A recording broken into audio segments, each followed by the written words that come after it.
खुमारी, बेचैनी, तन्हाई, सब कुछ है तेरे इश्क में। सही तो कुछ भी नहीं है लेकिन सब कुछ निहाल है तेरे इश्क में। यूं तो यूं तो हिज्र मिला है मुझे होश की दुनिया से, पर अब मदहोशी भी अच्छी लगने लगी है तेरे इश्क में। नमस्कार, जय जोहार, बहुत बहुत स्वागत है आपका। मेरे थंबनेल और इस शायरी से तो आप समझ गए हैं मैं किस मूवी को रिव्यू करने वाला हूँ। बट इस मूवी को थोड़ा लेट रिव्यू करने के दो मेन रीजन है। एक तो टाइम मैनेजमेंट की वजह से थोड़ी मैंने मूवी लेट देखी, और सेकंड जो रीजन है उस वो ये है कि इस मूवी के रिलीज के बाद सोशल मीडिया में इतने सारी बात चलने लगी कि इस मूवी को लेकर ऐसे मैसेज है वैसे मैसेज है। तो मैंने सोचा क्यों ना इस मूवी का एक स्पॉइलर रिव्यू किया जाए, जिसमें उस मैसेज को लेकर भी मैं बात कर सकूं। तो जिसने ये मूवी अभी तक नहीं देखी है, आप ये वीडियो यहीं से बंद कर दें। और जिसने इस मूवी को देख लिया है, बहुत बहुत स्वागत है आपका इस वीडियो में, और बहुत बहुत स्वागत है आपका मेरे चैनल में। तो कैसी मूवी है तेरे इश्क में, क्या इसके प्लस एंड माइनस है, क्या मैसेज ये कन्वे करती है और कितनी अपीलिंग है ऑडियंस के लिए, आइए बात करते हैं। तो सबसे पहले इसके दो टेक्निकल चीजों पे हम बात कर लें, रन टाइम और स्क्रीन प्ले। तो रन टाइम इसका 2 घंटा 40 मिनट का है, जो कि ठीक ठाक है। ज्यादा स्पीड भी नहीं लगता, फास्ट फेसिंग भी नहीं लगता, और बहुत ज्यादा लैगी भी नहीं लगता। और इसका जो स्क्रीन प्ले है, यानी कि स्टोरी को दिखाने का जो तरीका है, वो ऐसा सेट किया गया है जिसमें पास्ट एंड प्रेजेंट का कॉम्बिनेशन है। मतलब थोड़ा सा पास्ट दिखाया जाएगा, थोड़ा सा प्रेजेंट दिखाया जाएगा आपको इस मूवी में।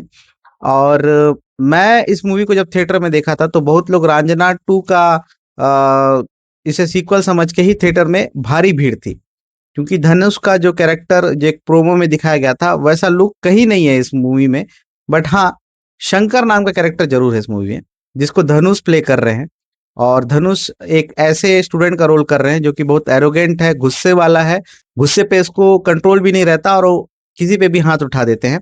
वही दूसरी साइड में इनके ऑपोजिट में है कृति सेनन, जो कि मुक्ति नाम के एक लड़की के रोल में है, जो कि पीएचडी साइकोलॉजी की स्टूडेंट है। और इसी साइकोलॉजिकल थीसिस के लिए वो इंटरेक्ट होती है शंकर के कैरेक्टर से। Other than this, Vineet Singh का एक रोल है, और जो हमारे पिछले रांझना 1 के जो कैरेक्टर है मुरारी, उनका भी एक कैमियो अपीयरेंस है इसमें। और जो मेन इसके अलावा जो लीड रोल में है, मतलब इन दोनों कैरेक्टर्स के अलावा, यानी कि धनुष और कीर्ति के अलावा, वो है प्रकाश राज का कैरेक्टर, जो कि एज अ धनुष के फादर का रोल कर रहे हैं। और यही वो कैरेक्टर है जिससे जुड़ी हुई मैसेजेस, जुड़ी हुई कहानियां हमको सोशल मीडिया पे देखने पे मिल रही है। तो क्या है इस पे, आइए बात करते हैं।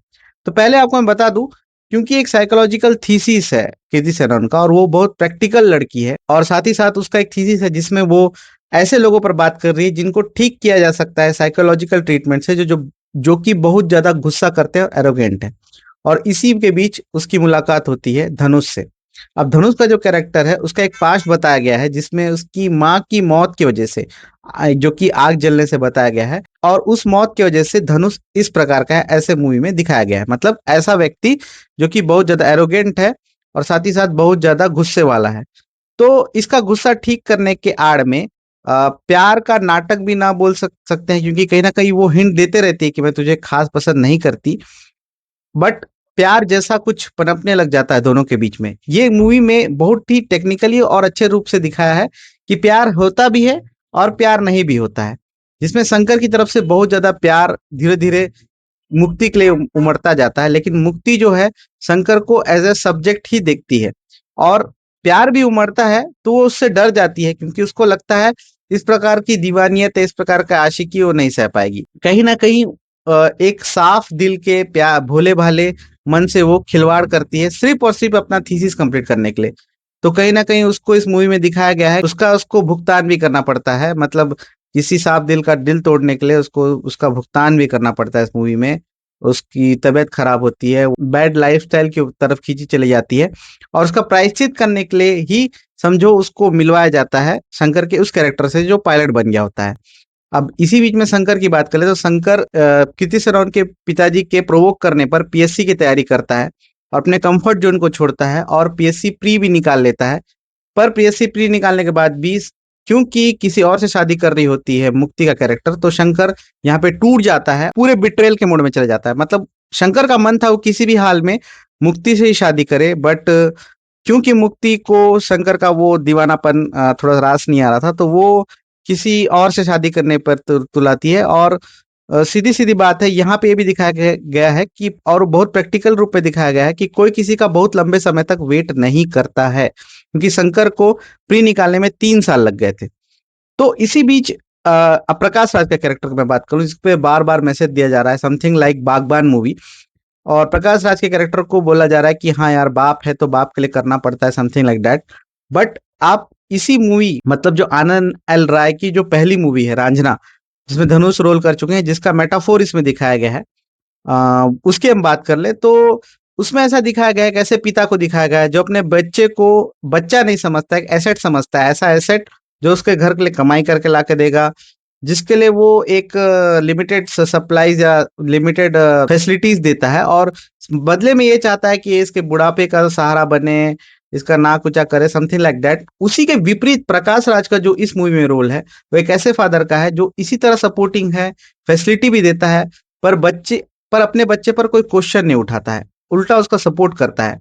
जहाँ पे वो बच्चा चाहता है कि वो कंफर्ट जोन को भी छोड़ दे, वहां पर भी उसको सपोर्ट करता है, जानते हुए भी कि ये लड़का नहीं कर पाएगा। लेकिन जब धीरे धीरे धनुष अपना जो ट्रस्ट अपने फादर के लिए बिल्डअप कर लेता है, तो उनके फादर भी उसके डेडिकेटेड हो जाते हैं। तो this is why Prakash Raj का character is way different than any other parent. इसीलिए ही प्रकाश राज की आखिरी इच्छा पूरा करने के लिए धनुष पायलट बन जाता है, जैसा कि इस मूवी में दिखाया गया है। और बेसिकली इसमें जो मूवी मैसेज ये है, आपको अगर लाइफ में बिट्रेयल मिल रहा है तो उसका मतलब है आपको अपने लाइफ पे फोकस करना चाहिए। फिर भी क्योंकि शंकर के कैरेक्टर लेकिन फिर भी शंकर के कैरेक्टर में क्योंकि गुस्सा और बहुत ज्यादा एरोगेंस दिखाया गया है, तो उसका एक ही इच्छा रहता है कि कैसे तो हवा में उड़े, और एक वॉर के मोड में है कंटिन्यू बेसिस पे, क्योंकि उस वॉर के मोड में होने के कारण है कीर्ति सेनन यानी मुक्ति का बिट्रेयल।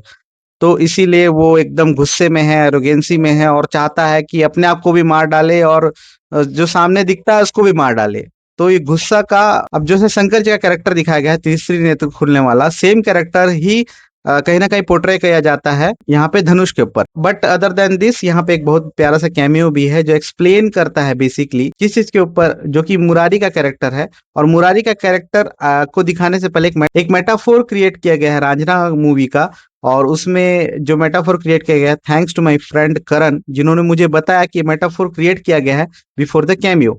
और वो आकर बताता है कि देख अपने पिताजी का ये जलती हुई लाश, समथिंग लाइक दैट। और वो उसको एक्सप्लेन करता है कि the person dedicated for you, the person do not look you as asset, you must follow his dreams.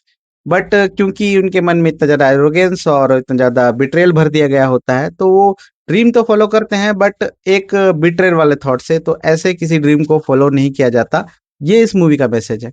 Other than that, क्या आपको लगता है, क्या इस मूवी का मैसेज होना चाहिए था, या क्या इस मूवी का मैसेज है? अगर आपको मेरे ओपिनियन के विपरीत कोई ओपिनियन लगती है, बिल्कुल आपका कमेंट में स्वागत है।